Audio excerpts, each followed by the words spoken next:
हम हमारा हक मांगते नहीं, किसी से भीख मांगते। ये नारे जो हैं आजकल जम्मू कश्मीर में जो है आम हो गए हैं, और हम बीइंग ए जर्नलिस्ट हर दिन, हर आए दिन ये नारे जो है सुनते रहते हैं। और ऐसा है कि ये नारे सुनना अब मामूल का सा काम हो गया है। लेकिन यहाँ पे देखना है कि सरकार क्या कर रही है। अगर एक तरफ से सरकार बड़े बड़े दावे करती है, उन्होंने कहा कि आर्टिकल 370 हटाने के बाद यहाँ पर डेवलपमेंट होगी, तामीर और तरक्की होगा, और बड़े बड़े नारे दिए गए, जहाँ बेटी बचाओ बेटी पढ़ाओ के नारे दिए गए और औरतों को अपना हक देने की जो है बातें की गई। लेकिन हम यहाँ पर देखते हैं बेरोज़गार लेकिन पढ़े लिखे नौजवान जो हैं वो आए दिनों सड़कों पर एहतजाज करते नज़र आते हैं। हमारे पीछे ये पढ़े लिखे नौजवान जो हैं, आप देख सकते हैं, ये पढ़े लिखे नौजवान जो हैं, कोई MSc करके है, कोई PhD करके है, इन्होंने बड़ी बड़ी डिग्रियां हासिल की हुई हैं, लेकिन फिर भी ये इस टाइम यहाँ सड़कों पर एहतजाज करते नज़र आ रहे हैं। बेटी बचाओ पढ़ाओ बेटी बचाओ का नारा जो है वो फसूदा और बेमाने साबित होता नज़र आ रहा है, क्योंकि हमारी बेटियां जो हैं वो इस वक्त सड़कों पर बैठी हैं और इस तपती धूप में नारेबाजी कर रही हैं। और आपको ये भी कह दूं कि ये शर्म की बात है कि ये पढ़े लिखे नौजवान जो हैं ये यहाँ एहतजाज कर रहे हैं और बहुत दिनों से एहतजाज कर रहे हैं, लेकिन इनका कोई नहीं सुन रहा है। आइए सीधे इन्हीं के पास चलते हैं और क्या इनकी डिमांड्स हैं, क्या कुछ ये चाहती हैं, वो इन्हीं से सुनने की कोशिश करते हैं। जी, सबसे पहले अपना नाम बताइएगा। जी हिना। हिना, हमें बताइए क्या मसला है जिसको लेकर आप हर दिन यहाँ पे एहतजाज करने आते हैं? जी, हम लोग NHM एम्प्लॉयज़ हैं। हम अंडर ECRP लगे थे कोविड के दौरान। जब कोविड पीक पे था तब हम लोगों ने काम किया इनके लिए। लेकिन अब ये बोल रहे कि कोविड ख़त्म हुआ। कोविड तो ख़त्म नहीं हुआ, कोविड अभी भी है। अगर कोविड ख़त्म हुआ हो तो कर्फ्यूज़ ख़त्म करे। कोविड अभी भी है, लेकिन फिर भी हम लोगों को धक्के मार कर अब ये बाहर निकाल रहे हैं। हम तो इनको नहीं कर रहे हैं डिमांड, हम लोगों को आप सैलरी दो। हम लोगों के लिए इंसेंटिव्स आ रहे थे, हमने तो उनके लिए भी डिमांड नहीं की। वो इंसेंटिव्स कहाँ आपके गायब हो गए, वो भी तो हम लोगों को नहीं मिले। हम तो किसी चीज़ के लिए डिमांड ही नहीं कर रहे हैं। कोई 1 साल से जॉब कर रहा है, कोई 5 महीने से कर रहा है, कोई 6 महीने से कर रहा है। आज तक हमें कोई सैलरी नहीं मिली। हमने कोई डिमांड नहीं की इनको कि हम लोगों को अभी तक कोई सैलरी नहीं मिली। हम बस ये डिमांड कर रहे हैं हम लोगों को बस कंटिन्यू करने दे। अभी कोविड फिर भी पीक पे है, अभी हमें कहीं से भी जॉब नहीं मिलेगी। हम लोग पुअर फैमिली से, हम कहाँ से जॉब ढूंढेंगे? हम लोग बस ये चाहते हैं हम लोगों को कंटिन्यू करने दे, जैसा चल रहा है वैसे चलने दे।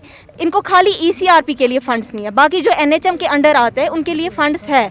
ECRP के लिए क्यों नहीं है? फिर हमें डायरेक्ट NHM में डाल दे। हम लोगों को भी फंड्स है तो हम लोग भी काम करेंगे, फंड्स भी अवेलेबल है इनको। फिर आप मुझे बताइए, एक वक्त ऐसा था जब आपको कोविड वॉरियर्स कहा जाता था और आपको फ्रंट लाइन वर्कर्स कहा जाता था, अस्पतालों पे फूल बरसाए गए, लेकिन अब ऐसा वक्त आ गया है कि आप लोग सड़कों पर एहतजाज करते नज़र आ रहे हैं। गवर्नमेंट की इस पॉलिसी को कैसे देखते हैं आप?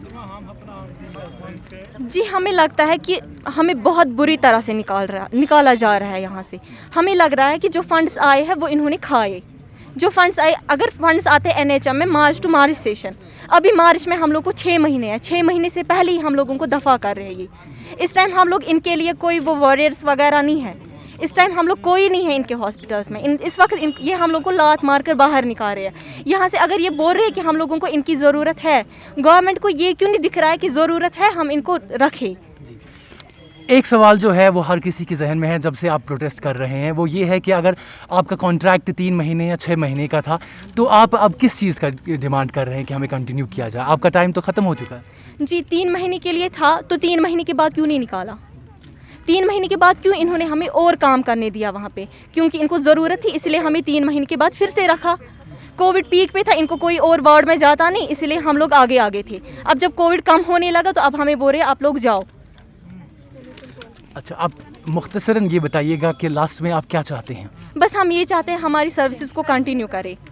हमें एक्सटेंशन भी नहीं चाहिए, हमारी सर्विसेज को कंटिन्यू करें, और तब तक हम लोग ऐसे ही बैठेंगे। पिछले 1 हफ्ते से आप लगातार प्रोटेस्ट कर रहे हैं, न सिर्फ कश्मीर में बल्कि जम्मू में भी NHM एम्प्लॉयज़ जो हैं वो लगातार वहाँ पे प्रोटेस्ट कर रहे हैं, इवन उन पे लाठीचार्ज भी हुआ। कश्मीर की बात करें तो अगर आने वाले दिनों में आपकी बात ना सुनी गई तो क्या करेंगे आप? देखिए, यहाँ पे तो बहुत ज़्यादा गरीबी है।